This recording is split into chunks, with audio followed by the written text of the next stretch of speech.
भाषण देते देते खुद को बेल्ट से पीटने लगे आप नेता गोपाल इटालिया। सूरत में एक जनसभा के दौरान आप नेता गोपाल इटालिया भाषण देते देते खुद को बेल्ट से पीटने लगे। इस दौरान इटालिया ने कहा कि न्याय के लिए संघर्ष करने के बावजूद सफलता नहीं मिलने से उन्हें गहरा सदमा लगा है। गुंडाओ, बुटलेगरो, माफियाओ, तोड़बाजो, ड्रग्स वाला, दारू वाला, रेती वाला बेफाम फरे અને નિર્દોષ માણસને પોલીસ સ્ટેશનમાં મારે છે। અમે રજૂઆત લઈને જઈએ તો અમારા ઉપર એફઆઈઆર। એટલે મેં નક્કી કર્યું છે કે ગુજરાતનો આત્મા જગાડવાનો છે દોસ્તો।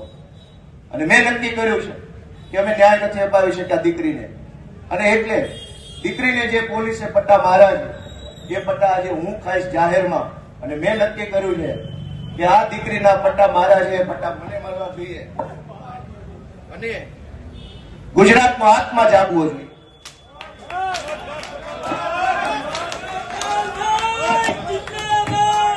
ગુજરાતનો આત્મા જાગવો જોઈએ। હવે ગુજરાતનો આત્મા જાગવો જોઈએ। મૂકી દો, આત્મા જાગવો જોઈએ ગુજરાત આખાનો। દીકરીને પટ્ટા કેવી રીતે પોલીસ મારે, મૂકી દો।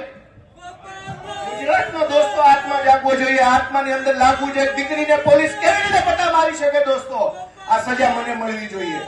આ સજા મને મળવી જોઈએ।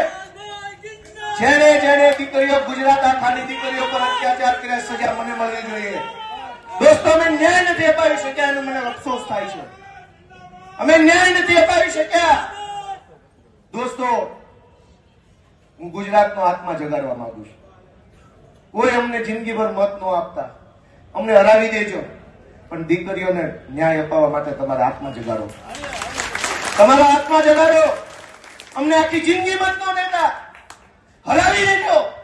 દીકરીને ન્યાય અપાવશો કે નહીં અપાવો? અમે મહાન નથી, કાલ મરી જઈશું। આ પાર્ટી ખતમ થઈ જાય, દીકરીઓની ઇજ્જત કોણ કરશે? અને આ એક દીકરીનો સવાલ નથી। ઝઘડિયામાં બળાત્કાર થયો, જસદણમાં બળાત્કાર થયો, દાહોદમાં બળાત્કાર, ચારો તરફ બળાત્કાર થાય છે। અમારી તમામ માહિતીથી અપડેટ રહેવા માટે જોડાયેલા રહો S9 ન્યૂઝ સાથે।